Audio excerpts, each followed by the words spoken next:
University of Cambridge, Dr. Sirka told a worried audience that scientists have few answers for them. Since the mass coronal ejection of 2012, the strength of the Earth's magnetic field has increased by a factor of 50,000. This has resulted in huge disturbances in radio and satellite communications, dangerous bands of radiation around the poles, and as we can all see from our window, an aurora borealis that never burns away. Unfortunately, we are stumped as to why this is happening, and if we cannot find an answer soon, it may change the way we live, the way we communicate, even the way we evolve forever. Dr. Sirka went on to say, "Bought you more electrolytes? Oh, new and improved citrus flavor." Thanks, Sean.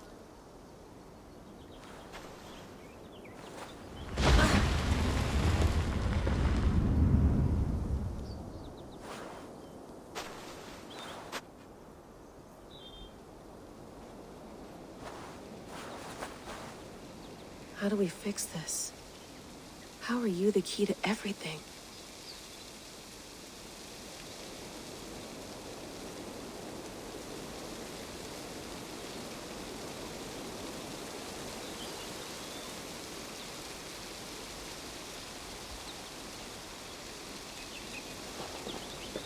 You're a long way from home, Eivor.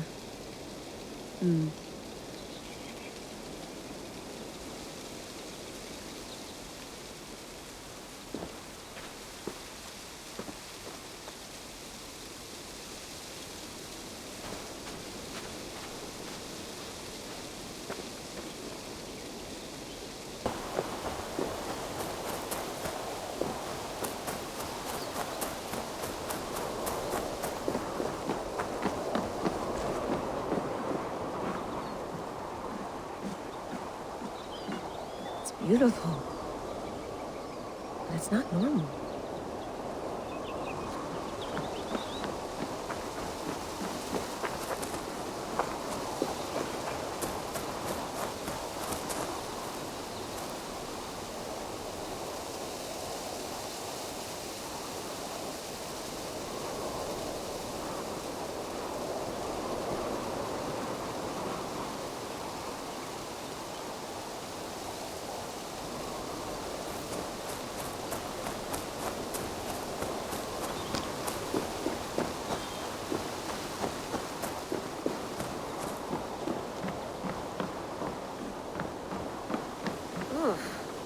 I'd rather walk into town than use this.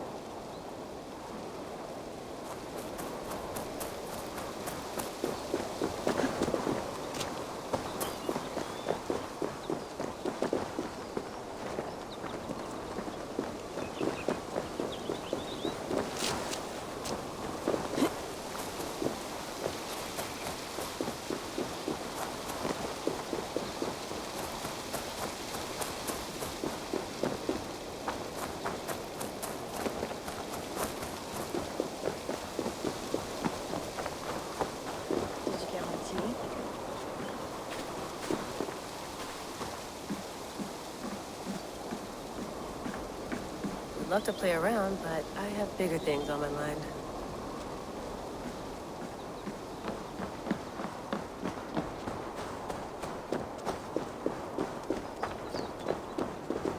I'm not going anywhere. Not yet.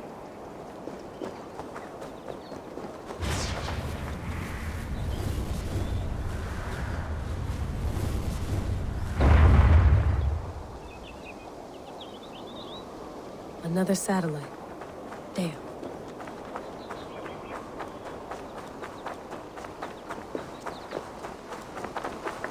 Someone's got mail. An invitation to a fair in Concord. Bring your best crop and you may win a prize. Tempting.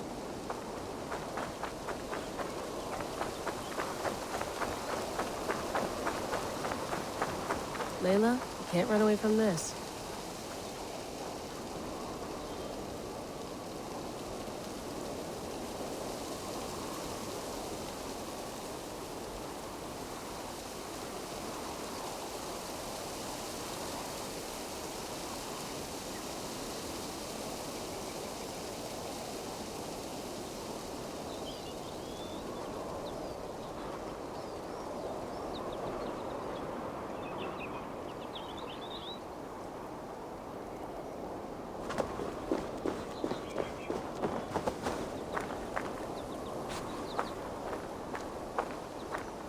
Probably bought this in a coffee shop somewhere in Concord.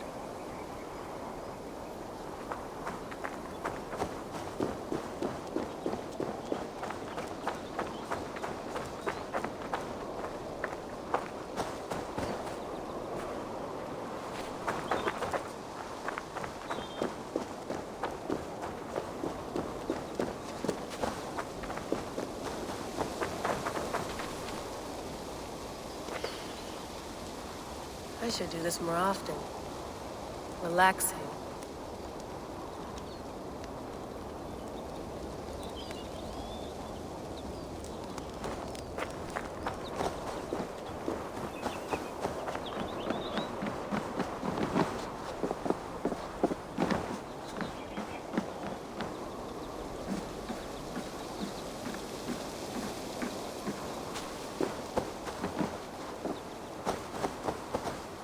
Some quality stuff here. Oof. Mint tea is not actually tea, Bex. It's an infusion. It's really just dirty, minty water. I don't care what you call it, Sean. Did you buy any? Of course I did, love. Hey, sorry about pulling you out. The generator was sputtering. That's fine. I needed air. How is the Animus data stream? Comfortable? Felt pretty stable after a while. Good. Just give me a sec and you can jump back in.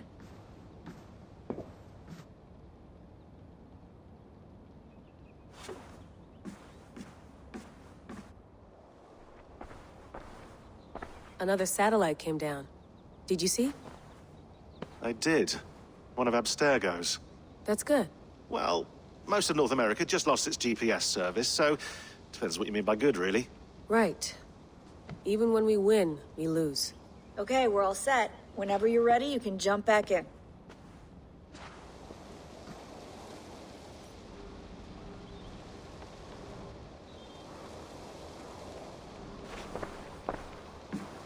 You mind if I put some music on? Go for it. Cool.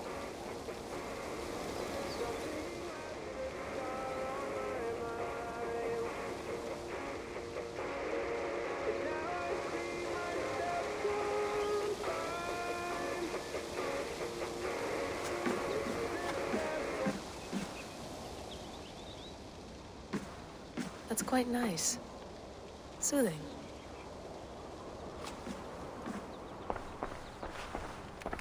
Let's have a look.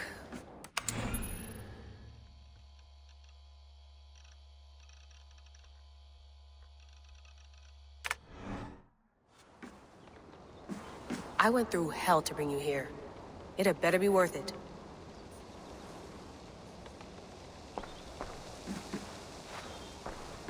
Sean has been busy.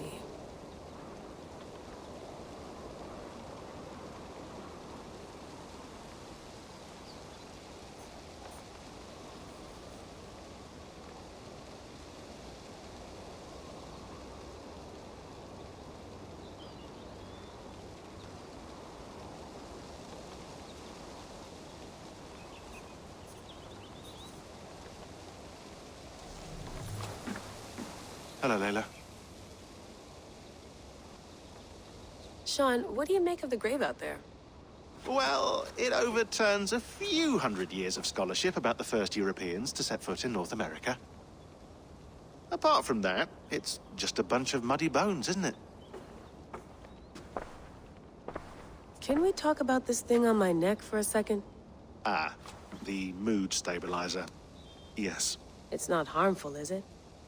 I mean, I feel good, but I want to make sure there's no side effects. There shouldn't be. It's only blocking outside signals, a passive effect. So the staff doesn't, you know, mess with you. Sean, what happened last year, I had no control over that. I tried to resist. I understand. And your old team, maybe they don't. But we've seen that sort of thing before. Still, if you want to work with us and get to the bottom of why the world is about to end for the second time in 8 years, then you wear that thing until we say otherwise. William's orders. I know. It's not a problem. It's just a few more weeks, yeah? Just until we figure this out. You're right. I know you're right.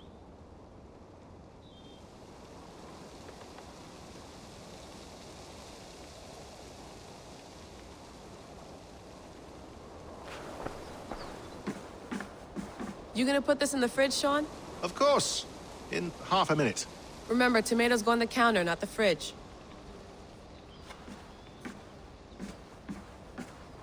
Please enjoy your stay. Remember, all the garbage must be packed out, and please water the plants once a day. Yeah, I won't remember that.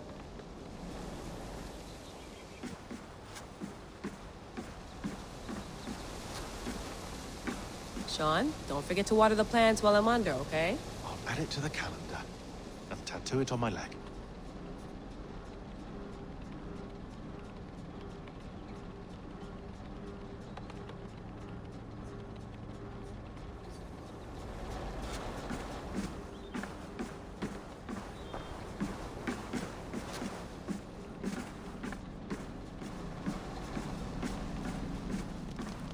Be nice to sleep in a real bed when this is over.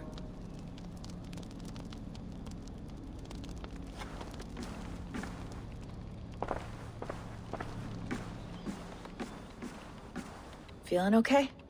Better. But I'm worried that it could happen again. The two data streams. I can't promise it won't. I barely understand it myself. It felt like two minds, fighting over one brain. It hurt like a shotgun to the head. Right. There's something about this Viking's DNA sample that feels dense, noisy. Could it be the staff? Interfering somehow? How do you mean? My headaches, my temper. They started the day I got that thing. I hope you're not making excuses for, your friend. Jesus, no. I'm not. Sorry. Just take it easy. And if you feel yourself slipping again, let us know. I'm trying. I really am.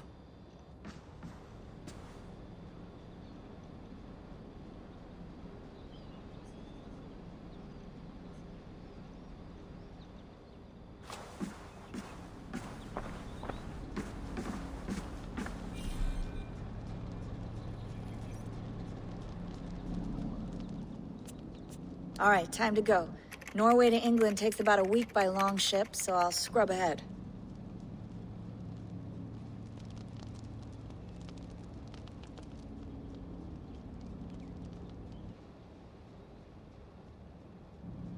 Layla, you okay?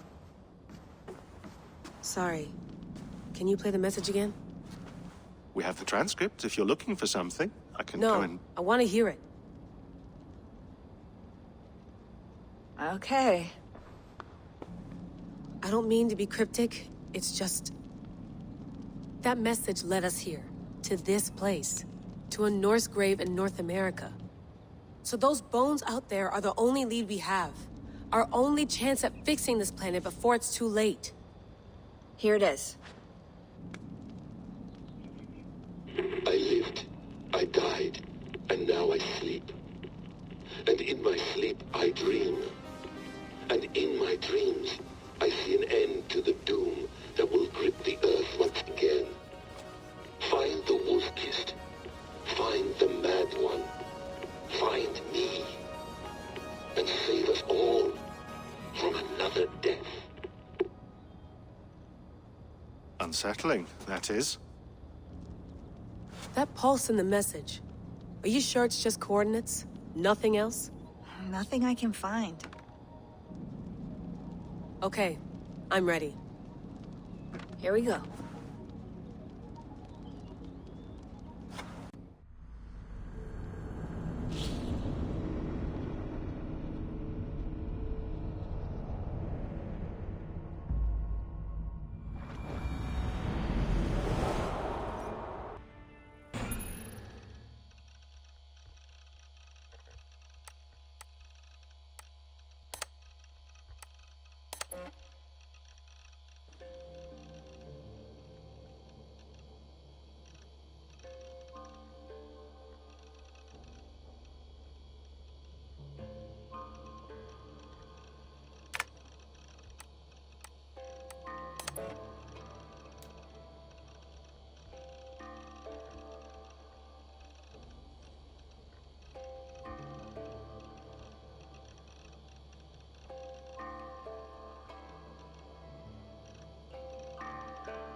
I lived, I died, and now I sleep.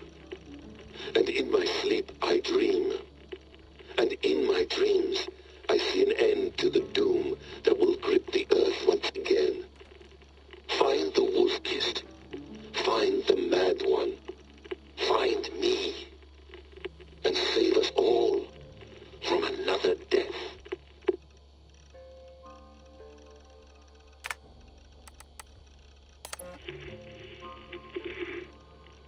Layla, thought you might be interested in this. Conversations that Bex and I had with Desmond back in 2012. December, I think. Just standard talks, that's all. We didn't square any circles or write any beat poetry. But he did have some interesting insights into his time in the Animus and what it means to be an assassin. Anyway, have a listen. You might find you and he had similar experiences, so, well, let me know what you think. Unless it's to tell me I sound like a total prat in these recordings. If that's the case, just say nothing. I mean, I did have a slight cold at the time I recorded these. That's probably why I sound odd. Anyway, okay, I'm done anyway, so turn off. Turn off. Oh, it's actually just a button. Sorry, here we go.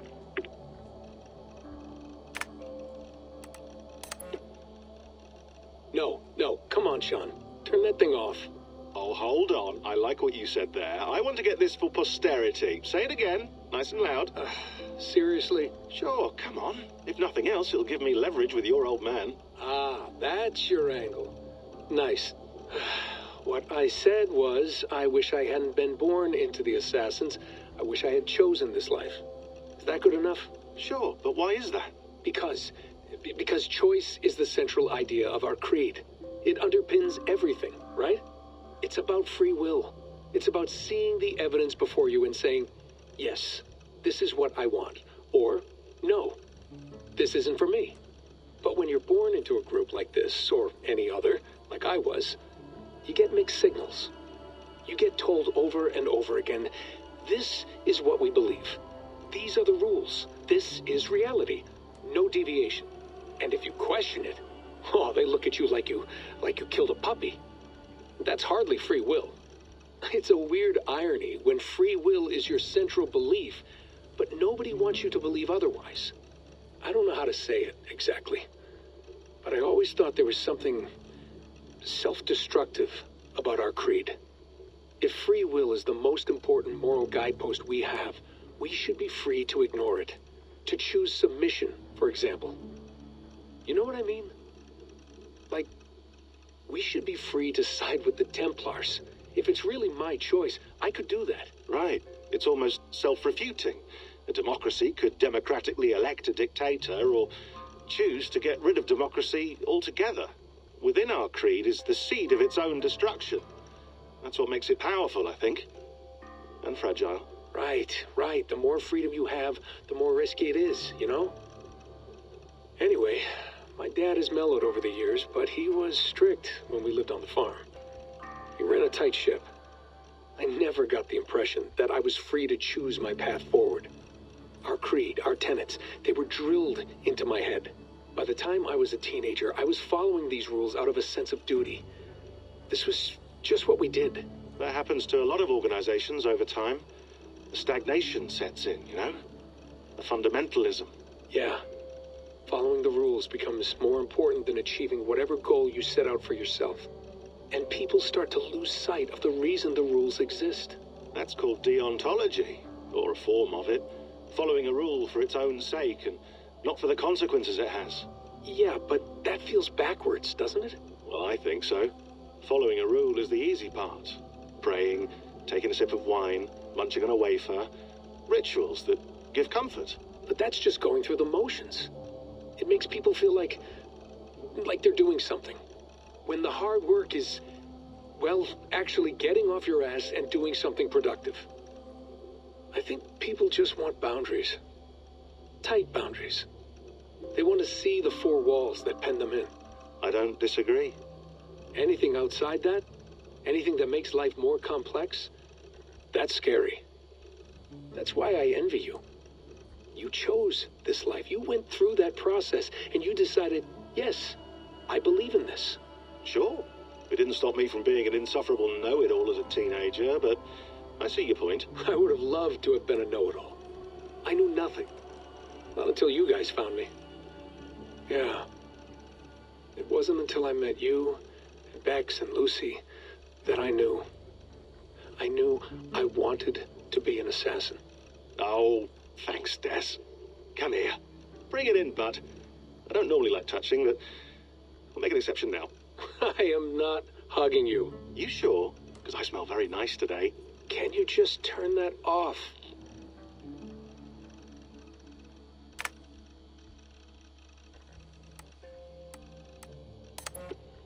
done, I'll just set this here. Do you guys record everything we talk about? Not everything, but you've been using the Animus so much, I thought this was a good chance to learn some things about prolonged exposure. So I'm your guinea pig. No, my guinea pigs are all dead.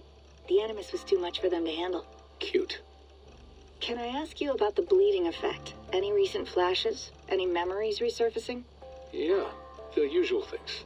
Ghost images of Altair and Ezio a few times a day. Nothing intrusive, just brief moments. They pass quickly, almost without me noticing. Like a figure in the corner of my eye. Or remembering a dream from the night before. I did have one extended hallucination a few days ago. It was Ezio. He was older, around the time he left Cappadocia. He was standing on the deck of a ship, alone. And through him, I could feel an intense regret or guilt. And it felt to me like he'd had a loss of faith in himself, in the creed, like he couldn't keep it up, couldn't stay true to his ideals. And as I watched him, I thought, is this the moment he decided he was done being an assassin? It felt like it. Anyway, most of my visions have been brief, lasting just a few seconds. They're like complete memories of small moments that appear suddenly out of nowhere, fully formed. It's a strange feeling. Okay, anything else? I'm starting to see Connor now, too. Though I hear his voice more often than I see him. I'm sure that will change. Oh, yeah, and yesterday, just before bed, I had a memory of being on a beach in the Caribbean with a bunch of sailors. Or maybe they were pirates. I don't know. No idea. Huh, we'll look into that. And how do you feel in general? In general? Well, I feel older, for one. Much older. And it's strangely comforting. I'm collecting the memories and skills and thoughts of so many people. I feel like I've lived a few hundred years or more.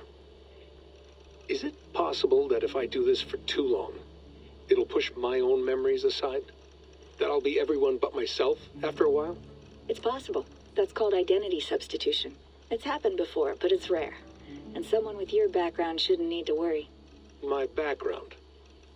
You mean someone with my genes? My abilities? You have Isu DNA, and that lets you see things and do things and withstand traumas that other people can't. And I can suffer in ways that others can't. That's not something to be proud of. You mean the apple? Yeah. It has a pull, Bex. It tugs at my brain. It talks to me. Teases me. Drives me mad. And what I did to Lucy... God damn it. Nothing is worth the damage I did. The pain I caused. I know. But you're special. That's the point. I'm not special, Bex. I'm lucky. That's all. I understand. We're assassins. It's our creed that makes us different, not our genes, not our blood. Anyone can join us. That's true. But let's leave that aside for a second. What I want to know is, have you ever had any Isu memories resurface? Isu memories? I don't think so. I can't even begin to imagine what that would feel like. I think you'd know if you did. Maybe one day. We might be able to induce something. Jesus, let's fix the world first, okay? Before we start digging up my ancient ancestors. Deal. With my luck, I'll be related to some third-rate Isu like Sisyphus or something. Way to aim high, buddy. Hey, you gotta.